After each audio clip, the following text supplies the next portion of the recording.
kabar kalian hari ini anak-anak? Baik. Bagus. Apakah kalian hari ini sudah siap untuk belajar? Sudah. Bagus. Untuk mengawali pembelajaran pada pagi hari ini, alangkah baiknya kita berdoa terlebih dahulu. Doa mulai. Doa selesai. Nah, di antara kalian apakah ada hari ini yang tidak masuk? Tidak. Bagus. Alhamdulillah hari ini anak-anak sudah sehat semua ya. Ya. Nah, kan kemarin kita sudah belajar mengenai jenis-jenis tumbuhan. Nah, sekarang kita akan belajar mengenai bagian-bagian dari tumbuhan. Tujuan dari pembelajaran mengenai bagian-bagian dari tumbuhan adalah agar kalian tahu apa saja bagian dari tumbuhan tersebut, lalu fungsinya apa, dan jenis-jenisnya apa saja dari bagian-bagian tumbuhan tersebut. Nah, di antara kalian apakah ada yang sudah tahu yang apa saja sih bagian dari tumbuhan itu? Sudah. Kalau yang sudah boleh angkat tangannya. Oke, boleh tolong disebutkan bagian apa saja? Batang, daun, bunga, sama buah. Buah, betul sekali. Jadi ada 5 ya anak-anak bagian dari tumbuhan. Yang pertama akar, yang kedua batang, yang ketiga daun, yang keempat bunga, dan yang terakhir adalah buah. Nah,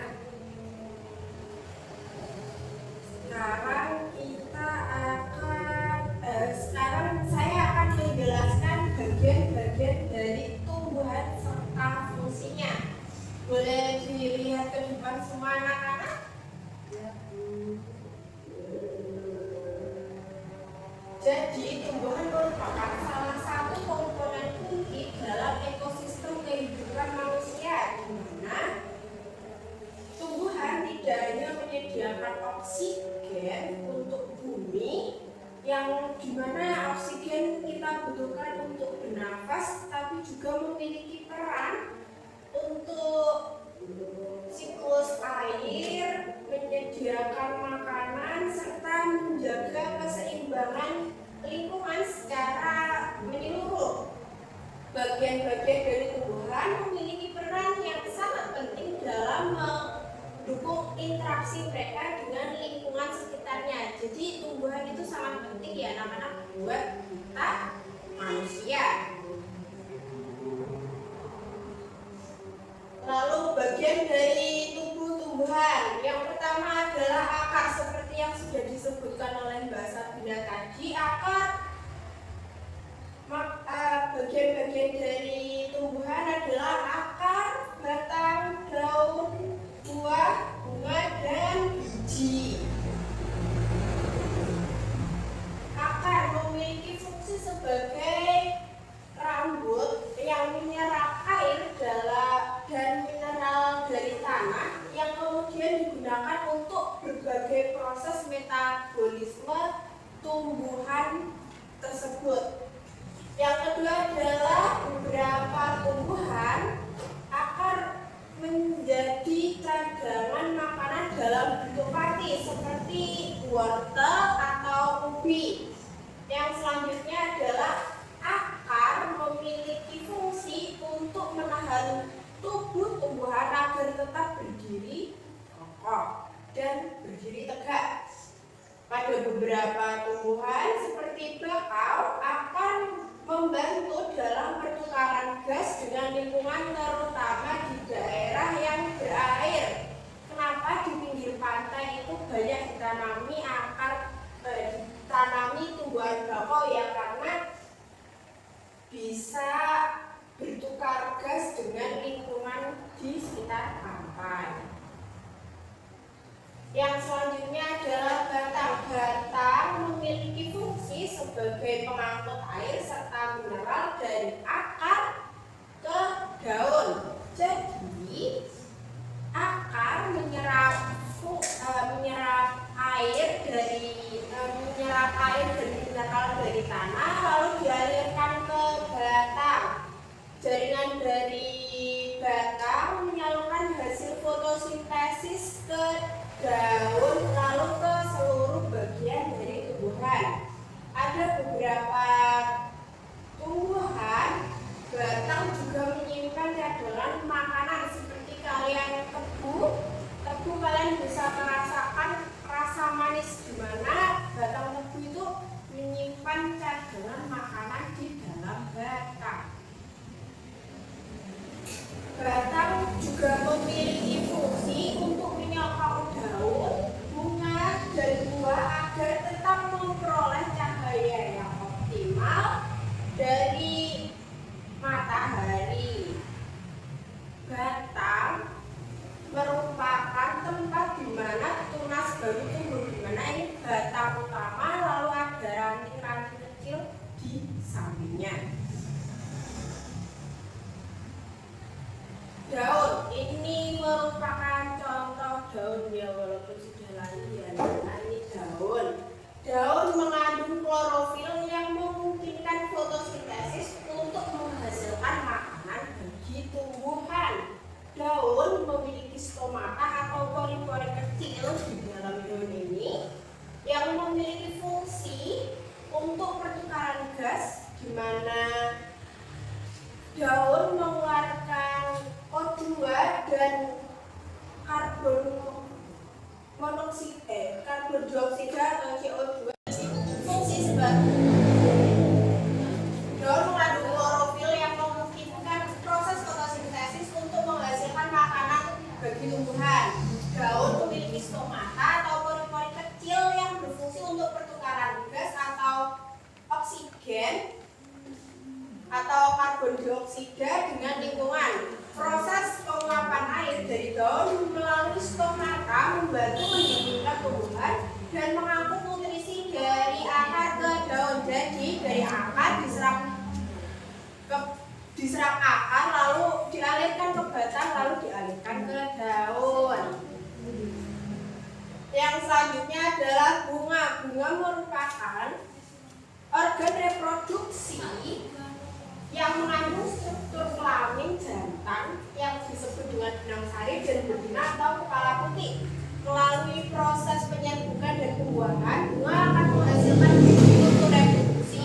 Jadi ini merupakan contoh bunga.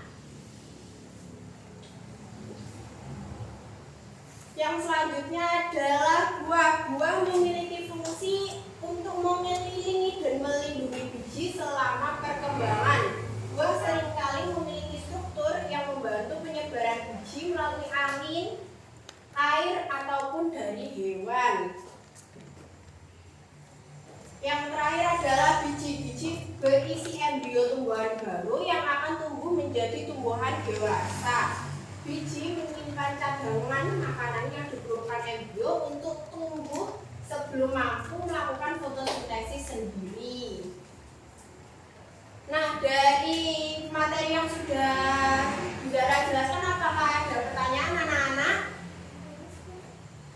Bu. Apa Mas Andre boleh tolong disampaikan pertanyaannya? Hewan apa yang membantu untuk menyerbukan, Bu? Jadi hewan yang membantu penyerbukan tumbuhan ada lebah, ada juga kupu-kupu. Jadi nanti lebah dan kupu-kupu itu membantu proses penyerbukan tumbuhan agar tumbuhan tersebut bereproduksi. Begitu. Apakah sudah jelas Mas Andre pertanyaannya? Ya, Bu. Apakah ada pertanyaan lain?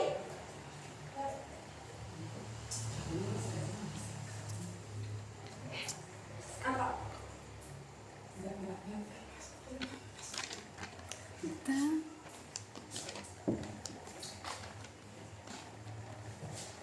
Apakah ada pertanyaan lain anak-anak? Apakah ada pertanyaan lain anak-anak?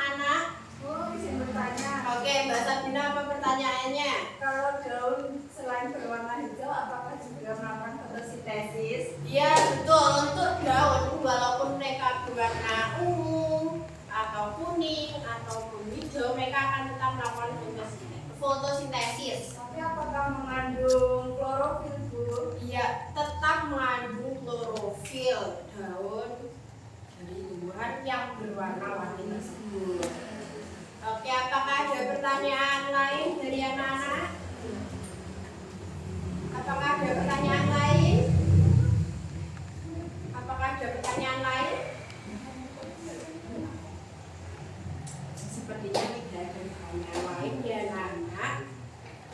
Jadi kalian hari ini sudah belajar apa saja? Bagian tumbuhan mulai tumbuhan daun batang bunga.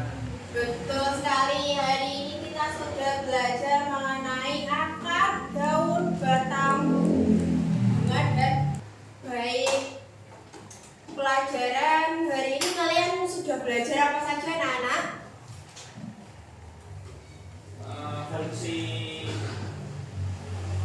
Fungsi bagian tumbuhan.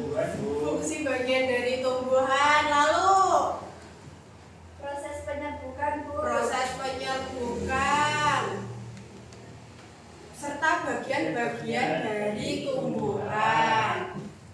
Nah, apakah kalian sudah paham mengenai materi ini?